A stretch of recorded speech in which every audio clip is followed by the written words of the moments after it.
Hi everybody, thank you for joining me. This is Living Divinity. I hope everybody's doing good out there. I'm so happy that you stopped by to view my channel. This reading is a general reading. What's for you, you can take the information. What's not for you, just leave it for someone else. And I'm going to begin by reading my handwritten cards.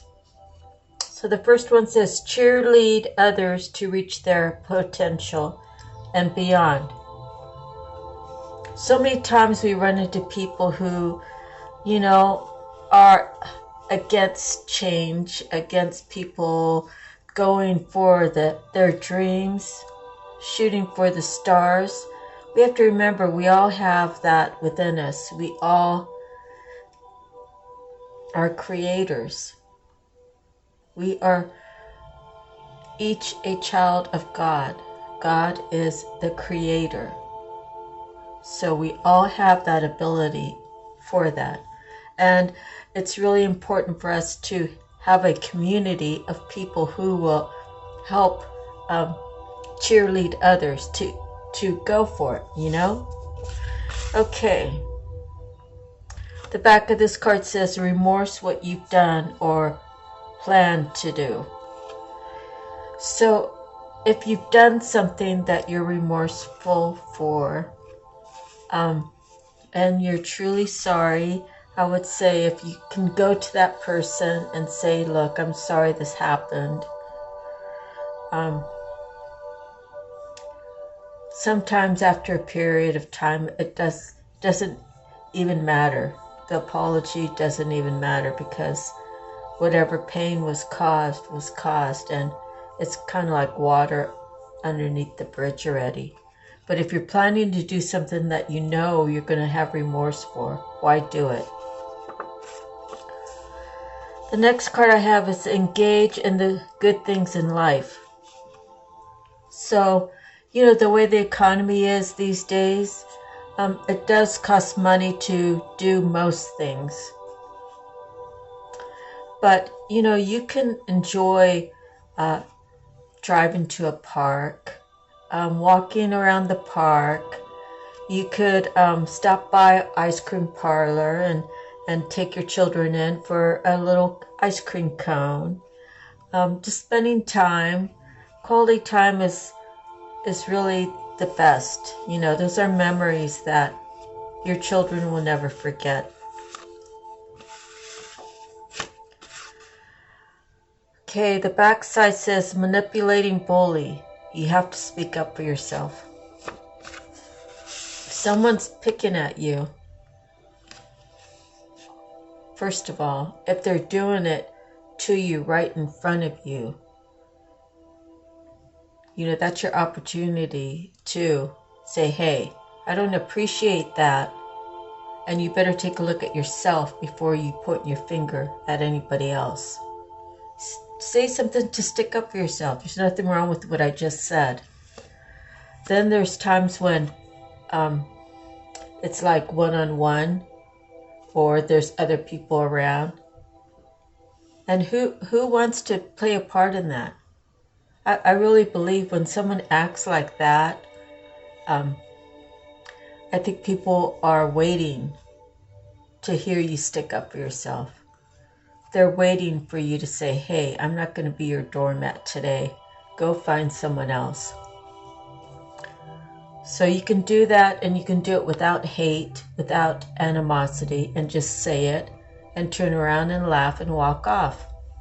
That'll stop the whole manipulating, the whole I'm going to try to make you feel a certain way.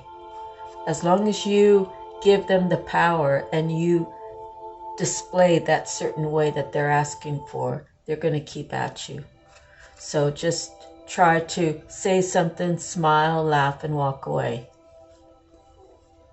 Without hurting who you are, without hurting your integrity, without hurting the essence of you, without letting anger get in the way. When you get tricked by a master scammer, you were studied. so oftentimes that, actually a master manipulator, I don't know if they require that much studying. And I guess it depends on how far they already know in the back of their mind where they want to take this. So you could have been studied for quite a while, or it could be something that just kind of happened, But a master scammer, if they plan on, let's say, sometimes you could just look at someone and know they come for money. So someone with that sense about them, that they could sense people, then they're going to go poking around and become their best friend, take them out and spend a little money on them, and then they're going to say, well, what about you, and where do you come from, and this and that, and they're going to poke until they get more information, and they're going to keep being your best friend until you kind of give it all of what they're looking for. Then they know how to attack you, where the back door is. The back door is someplace where maybe something that triggers you, or it could be, I don't know, put it where you want to put it. I'm not sure why exactly I said that, but basically they will study you, and they will try to get what they can out of you. Okay, the back of the card says, maybe pray about it, God will answer. So if you have a question in your mind and you want to say, God, tomorrow I'm having this big meeting, and I'm not sure if I really want to go through with if they offer me this or they offer me that. And I'm not sure how I'm going to take it. Will you help me get through it, or help me with my question? And, maybe after a night's rest, you'll get your answer. God has come through for me in a timely manner. So if you know in advance, you can pray way in advance and pray about it. Just keep praying about it, and the answer will come to you. Heartbreak, everyone has experienced this. It's a time for rest, to reflect, to say what accountability you had in it, to release it, and then to heal it, and do all of this with self-love. The back of the card is two people together, live together, yet independent, trusting in love, and equally. I've never really experienced this. My first husband, he cheated on me for many years before I decided to cheat on him. And he had many, and I had one. But we relocated, and I don't even know why I went with him, because it was pretty much over. I was just going because I thought maybe that's what I should do. In any event, had I ended it, I would have never had my daughter. So I can't say that I'm sorry that I extended my stay. But really, I didn't. I just knew that we could never come to terms. And the reason being is, for me, like he had disclosed to me that his father told him, I cheated on your mother. So it kind of already ruined him to say, well, if Dad could do it, I could do it too. And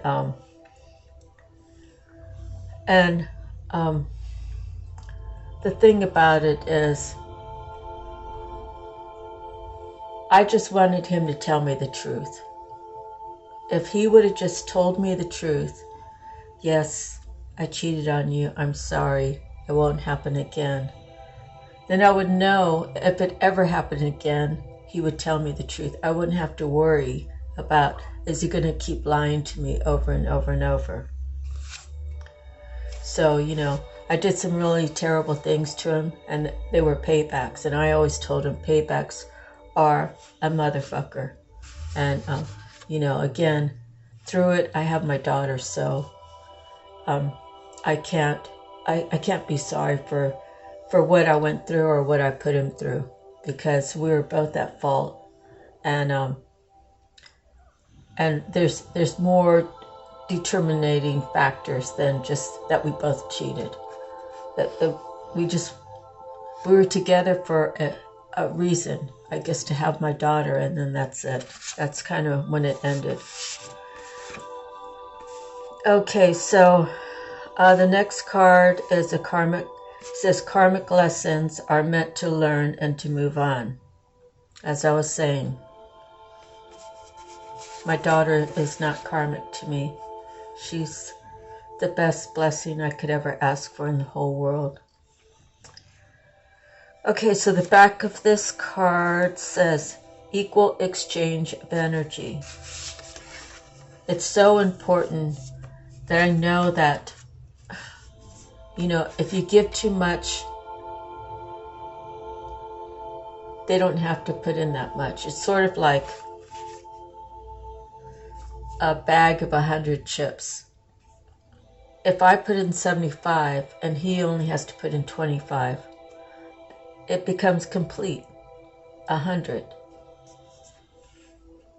But if I put in 10 and he keeps putting in 25, then it's not complete. So I have to keep putting in 75 because I can't get him to put in more than 25. So in this case, I gave way too much.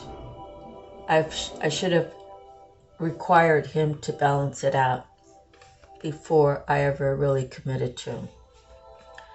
All right, so the next one, hate destroys the hater. So when I wrote this card, it was because I know what it's like to be the hater. And the hater was a bully. And I told this story before. When I was in 7th grade, there was a whole group of us that hung out together, and 2 guys bought a house or rented a house, whatever, moved in across the street from one of our friends, and it was 2 guys, and they had a son. So we tormented that son because we bullied him. And I was the youngest out of the group, me and another girl, Bobby. But it ended up, me and this kid ended up fighting. And I was punching him and stuff, and he fell to the ground. And my brother starts saying, kick him in the head, kick him in the head. I couldn't kick him in the head. I turned around, and I felt really bad because he was balled out. And he got up and he was attacking me again, and I was just trying to defend myself. So I just turned around and whacked him a couple times, and he ran in the house. Eventually, that was junior high, so eventually in his late 20s, he committed suicide. And so, you know, I have to live with that.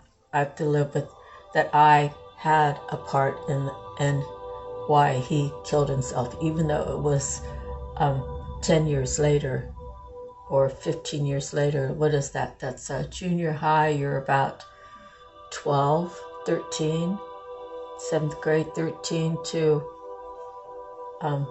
29. It's 16 years, you know. But, you know, after that with Jeff, you know, God bless his soul, you know. I decided I wasn't going to be that person. I decided I didn't like that person that I was being that day. And from then on,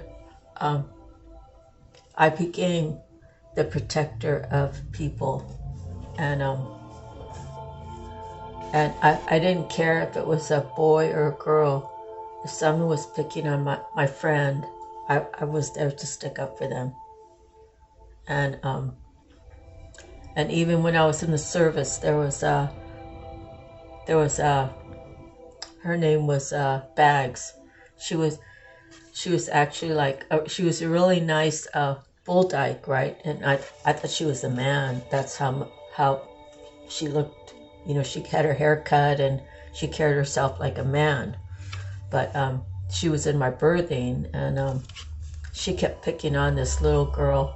I can't remember her name, but she worked up. She was a boatswain's mate, and she was just a little tiny, like 100-pound girl, and they were squabbling over the remote control. And I told her, I was like, Bags, give her the remote. You're here every night. She's only here on duty nights, and she's had it on that channel. You can't just come in and, you know.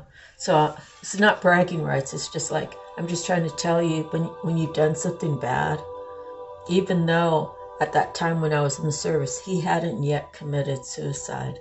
I went in when I was 17. But after when I had to see him balled up, I decided I didn't like that person that I had become to do that to him. So I started defending. So after that, I became a defender of people. So when I say hate destroys the hater, those people that keep hating, those people that spend their whole life hating, you can see it in their face. You can see how it ages them. You can see how miserable they really are. You can hear it in their voice. It's like their whole makeup, their whole aura is just full of disgust. And they try to act like they're happy, and they try to act like, you know, their life's good. But they're missing things in their own life. So what do? They dispel it outwards at other people of hate and disgust towards other people, when they really need to look within. All right, the back of this card says, going through it. It's for you, not against you, to learn a lesson and to grow from it. So this is something I hear a lot on the tarot readings, and I really do believe that even though you're going through a bad thing, it's people think, why God, why are you doing this to me? Everything that we go through is to learn a lesson and to grow from it. Some lessons, I'll tell you, the worst lesson is the lesson of life. When you lose someone and you can never hold them in your arms again, you never get to kiss them goodnight. You never get to say, hey Mom, I love you.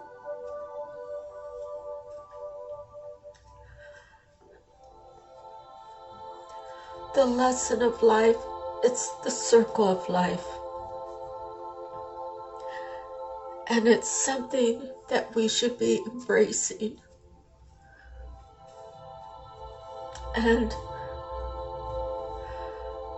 I never wanted my mom to suffer.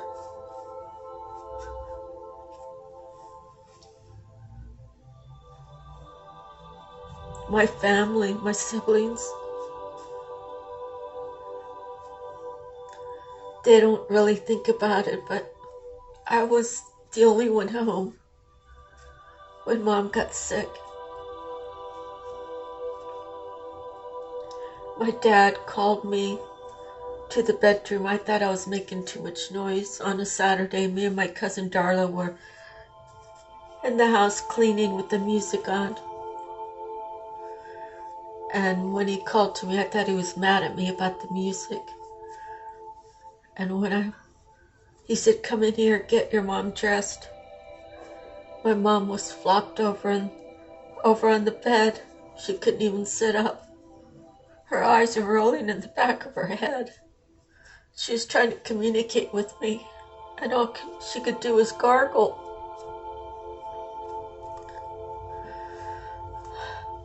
I was so distraught that I was 11 years old, going to be 12 in a couple more weeks.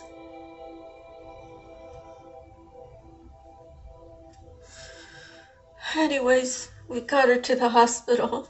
I never got to see her again. You know, back in the 70s, I don't know what they do these days, but they made a family member pull the plug. They said my mom's brain was dead. I was so heartbroken that I couldn't even see her one more time to hold her hand to say goodbye. My oldest brother had to pull the plug. So the oldest and the youngest got the worst of it.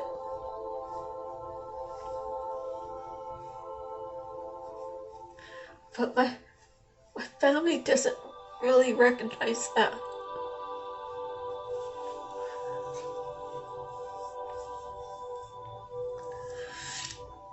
And it's not that they should be coddling me.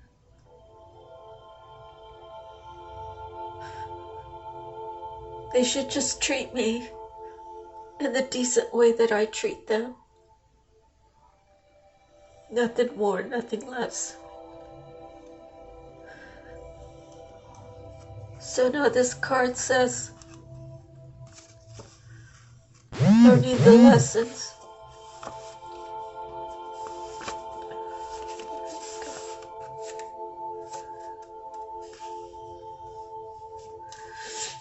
Going through it, it's for you, not against you, to learn a lesson and grow from it and move on. That means even though I lost one of the most important people in my life, I need to remember the good things. For those first 12 years of my life that I can remember.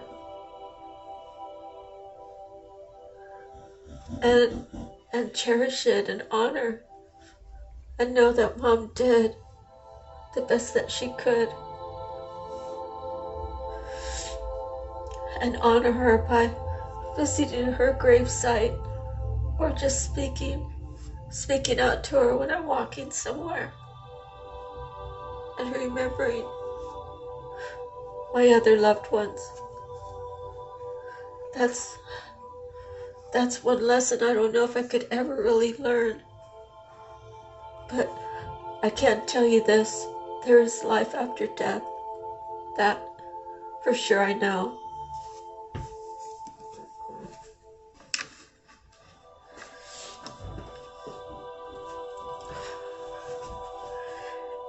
Alright, we're 23 minutes in. I'm sorry. I don't know why, it's just sometimes I get really emotional. Animal messages. Today, we have the orangutan.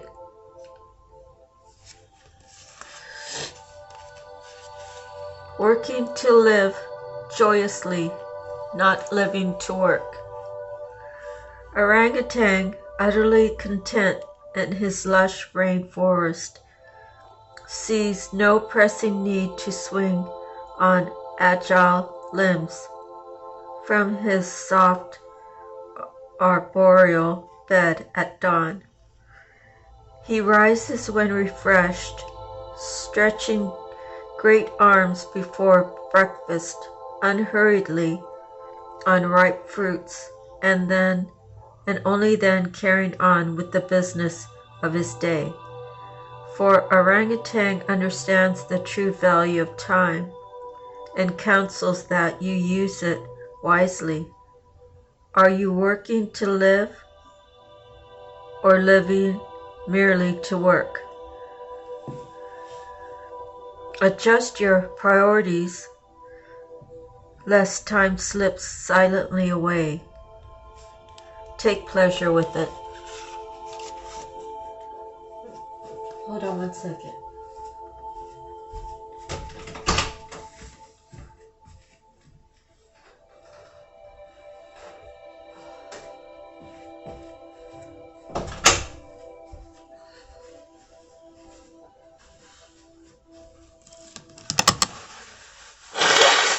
I'm sorry.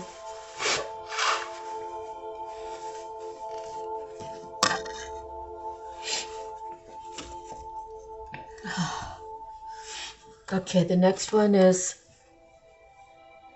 Messages from the Mermaids. And this time we pulled the Truth card.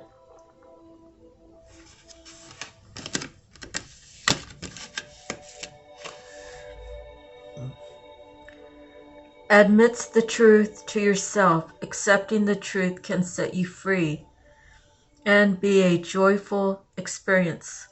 Avoiding the truth isn't beneficial. This mermaid looks at you with the eyes of truth and asks you to consider honestly any area of your life that worries you. We know the truth can hurt. We also know that the truth can set us free. When you ask to find out the truth of a situation, it will reveal itself at the perfect time. Are you able to be totally honest? Maybe you think you're protecting someone by withholding the truth. This is rarely the right thing to do. In most circumstances, it's better to reveal the truth in a loving way so that those involved can work through things together. It's important to acknowledge free will and to give others the opportunity to make their own choices based on the truth. This is also freeing on a karmic level. I'm sorry, I'm still stuck on my mom right now, right this second.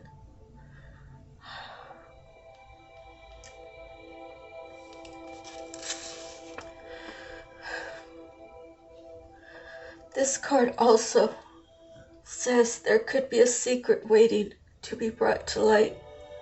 Trust your intuition and any hunches you have at this time. Remember, there are usually two or more sides to any story, so it's wise to consider that the truth resides somewhere in the middle.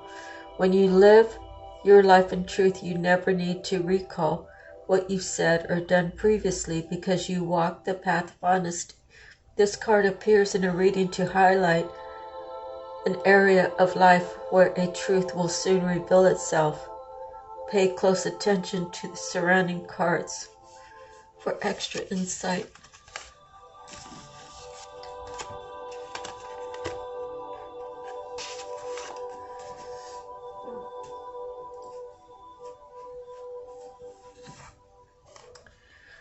So, my daughter, she's been seeing a therapist for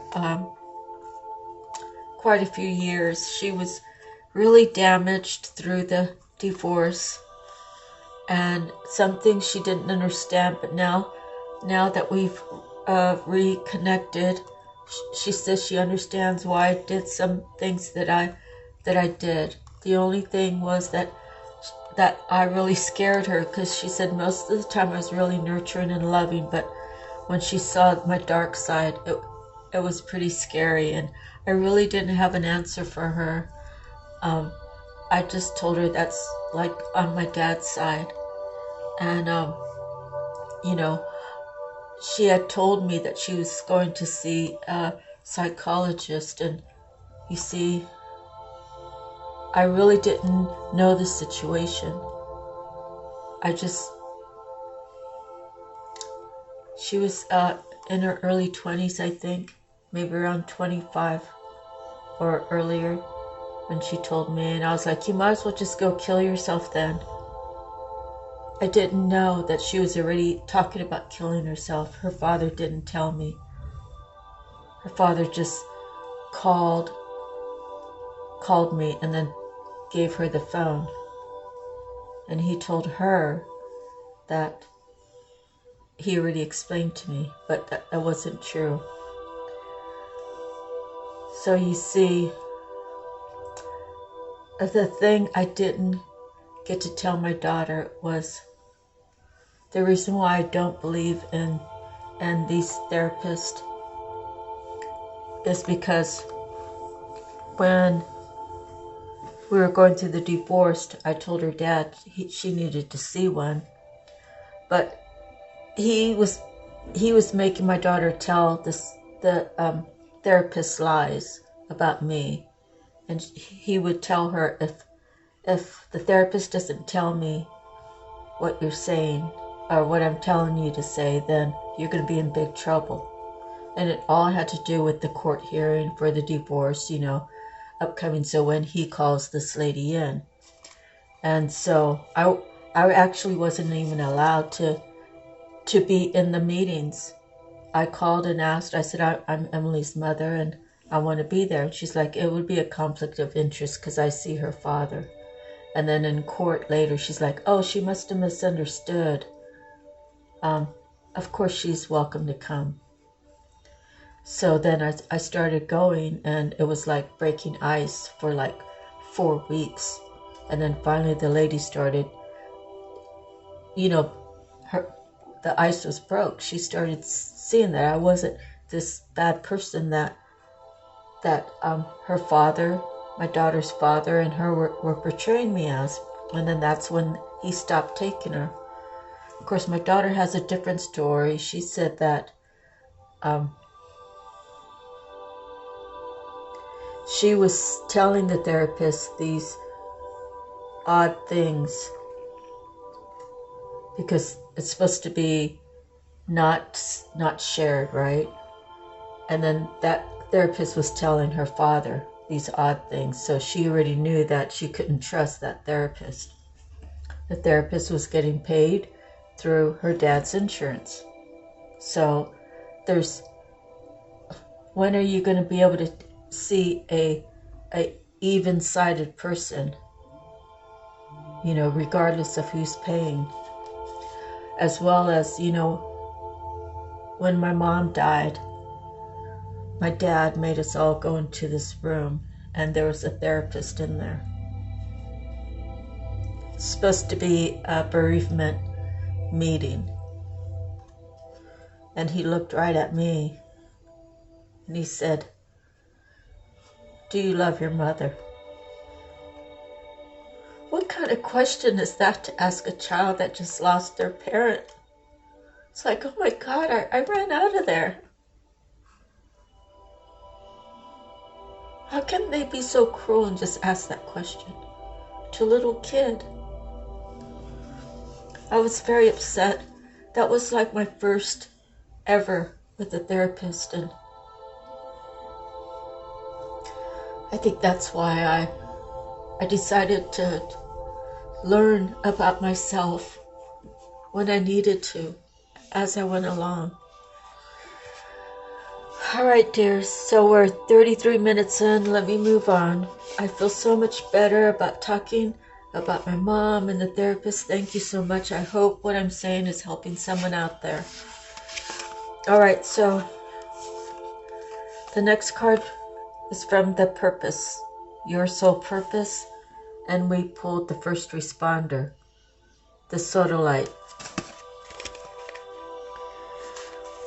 Are you often the first person to respond and take action when emergency arises, or when someone needs immediate help? The life path of emergency personnel, firefighters, lifeguard, police officers, who also fall within the justice archetype, and triad workers includes anyone who is trained to provide emergency assistance in the case of an accident, natural disaster, or terrorist attack. When the first responder and sodalite card shows up, stop and think about which situations in your life need immediate attention. Sodalite is an excellent ally for such situations because it is the stone of good health, athletics, and safety. Use sodalite to relieve stress and bring calm to extreme situations so that you are better able to deal with any situation in a cool, calm, and collected manner. The deep blue energy of this stone calms all types of inflamed situations. When this card pays a visit, it may be time to call for professional assistance instead of handling it all by yourself. Let it be a reminder to be prepared and have what you need on hand in your home, your office, and your car in case of an emergency. Needs range from having cash on hand, medical supplies, and extra water to having access to electricity in the event of a sudden disaster.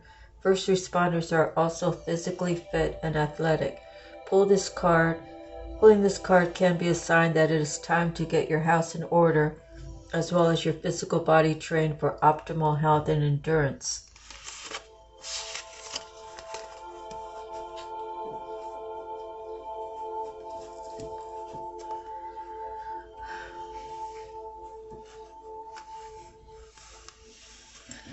Alright, the next one is Archangel Power Tarot cards.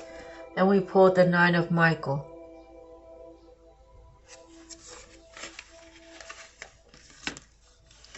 Your worry is unnecessary. The worst case scenarios you're playing over and over in your mind are unlikely to come true. Free yourself from this form of self-punishment by turning to the power of positive thinking. Release all feelings of regret, guilt, or anxiety to your angels. Consider speaking to a trusted friend who can help you find an objective point of view. Ask your angels for nights of restful sleep and pleasant dreams. Refocus your thoughts on the outcomes that you're hoping for. Additional meanings. Darkest before the dawn. Questioning past choices. Stress.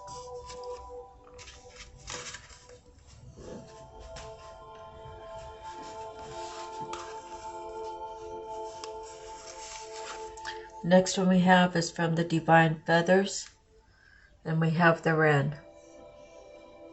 And here's the feather. Pretty. Wren is a small springtime bird that is said to be the king of birds and lucky as well, adored as much as the robin in lore. We see wren in many folk tales as an adaptable and resourceful bird. His powerful voice gives the impression of a much larger bird and allowed it to sing all day with great confidence. The wren's sensitivity to temperature indicates that we too need to be sensitive to extremes. Wren is clever, and the pagan traditions associated this messenger to the earth gods and goddesses with sharing their earth-based wisdom.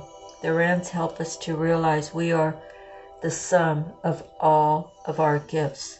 The divine wren flutters in to remind you that you already possess all the resources you need. Rather than seeking more, looking here and there, now is the time to stand strongly and confidently. In this acceptance of what is already present, you will create the shift you seek. Watch out for any tendencies towards extreme behavior. It is important to find the balance rather than to overdo it. Being bold and confident comes from strength within, not from a false sense of self. Wren guides you beautifully through this new exploration, an invitation to grow. The gift of this messenger is adaptability. Energies, confidence, resources, adaptability. Season, winter, spring. Element, earth, air. Color, brown and gray. Affirmation, my confidence and inner strength guide me forward.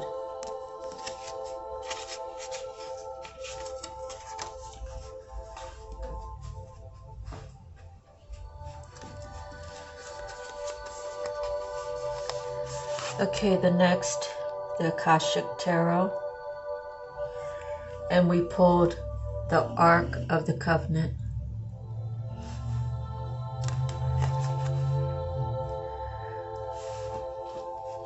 The stars are shining on a serene desert night. Fires burn before a number of white tents. Inside one of the tents, just beyond the open front flaps, rests the Ark of the Covenant. 2 men sit by a crackling fire nearby.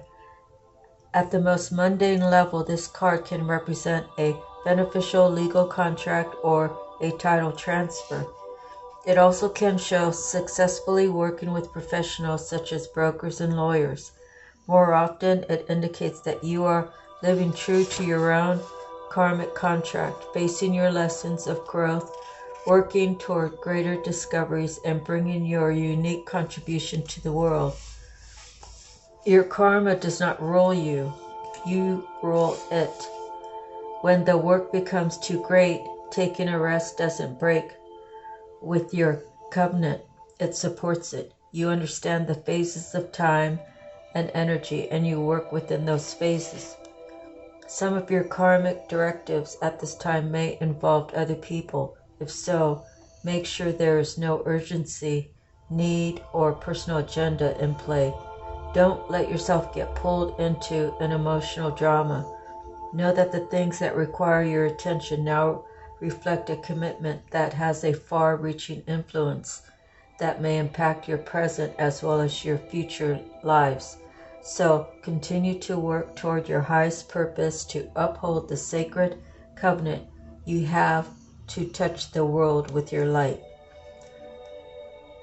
Close your eyes and imagine the Ark of the Covenant opening before you. Within it, you see the contract that contains your highest purpose. What is that purpose? Sense one word and one action you can take today to pursue it.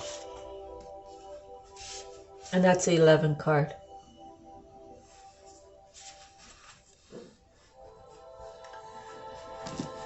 Alrighty, the next is Native Spirit. And we have the Circle of Life.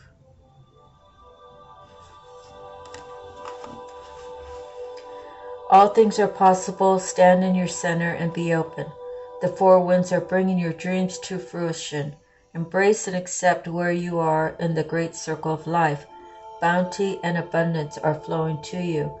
If you've had relationship or financial challenges, things are about to change. Your native spirit wants you to know the circle of life, called the medicine wheel, is Native Americans' traditions. Symbolizes a cosmology that honors all the circles of life. Those in Western cultures tend to see life as linear. However, those in indigenous cultures see all life as a circle. When this card chooses you, it's time to honor and cherish all aspects of the great circle. All parts of the journey have beauty and grace. There's beauty in the rising sun, just as there is in the setting sun. The only revel in the rising sun and demean times of endings depletes your energy. Choose what is, and you become master of the universe, or at least of your own personal universe. The journey. Create a medicine wheel for yourself. It can be as simple as creating a circle of stones that you place on your desk, or making a circle of stones or pine cones that you lay outdoors. As you place each part of the circle, hold the intent that you're honoring all aspects of your life.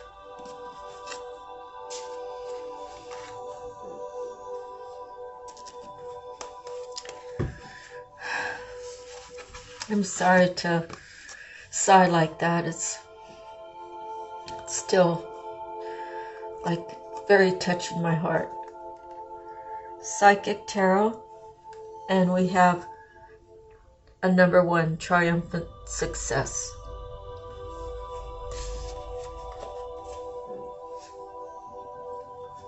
Now before I start that, I think I forgot something.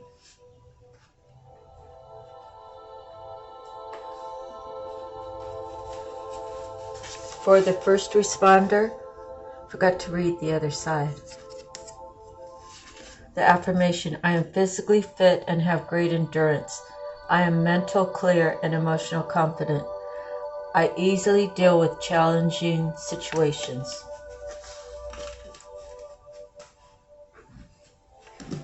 Okay, so now the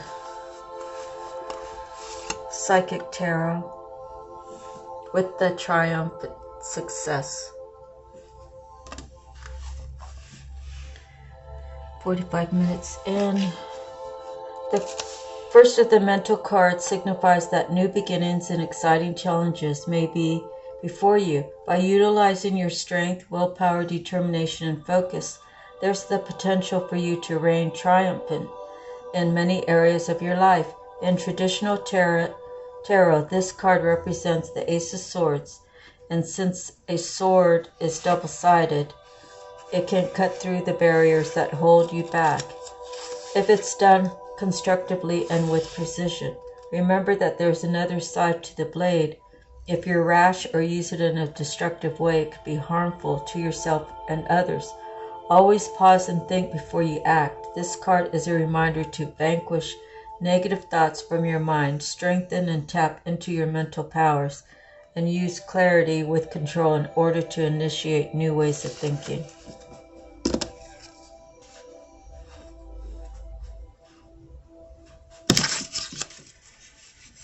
Okay, so the Tattoo Tarot, the Four of Swords, means putting something to rest.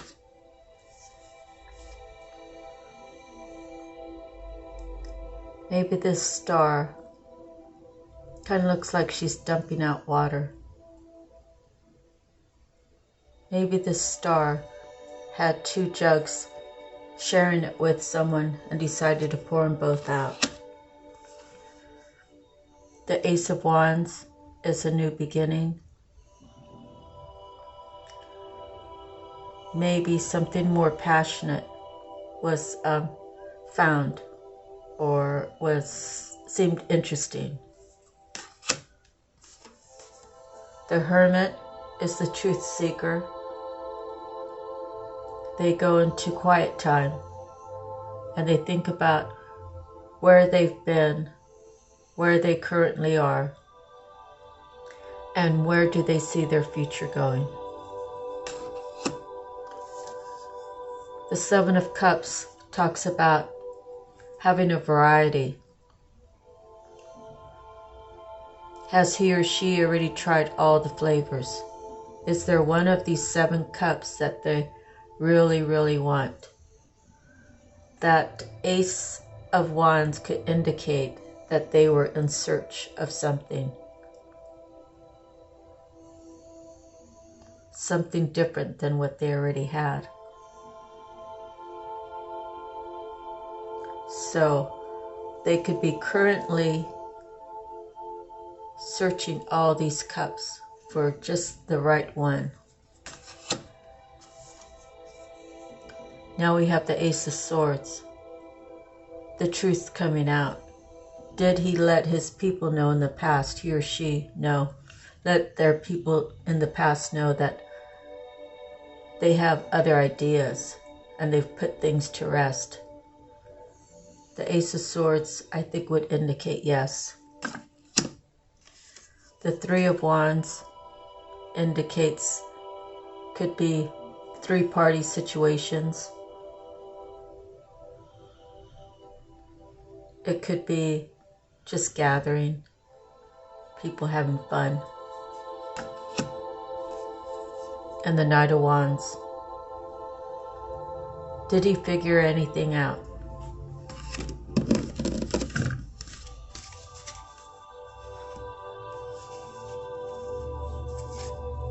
Again, the Four of Swords is putting something to rest. The Star is usually a new beginning. Someone who has it all, but again, this one, it looks like she's pouring things out. Doesn't look like she's collecting. Ace of Wands has to do with the new beginning and passion. The hermit, the sage.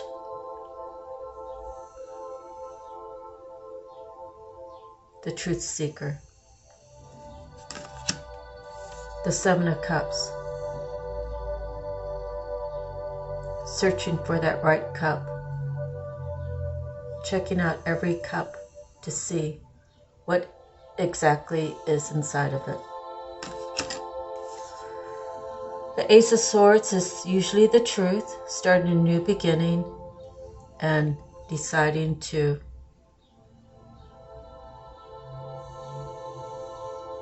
maybe even like set everything straight. This is the truth, this is who I am, this is where I'm going. And this is what I won't tolerate, this is what I will tolerate. Maybe it's that. It's going to resonate different for everybody. And the Three of Wands is a get-together.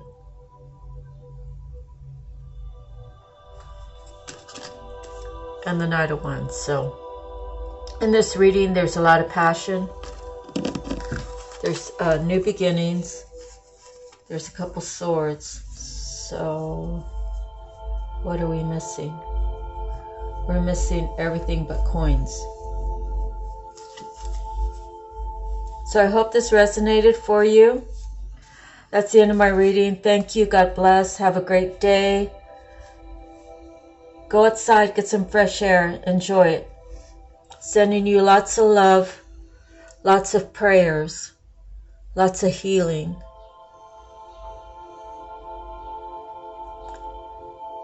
And I hope that this message had something good for you to take with you.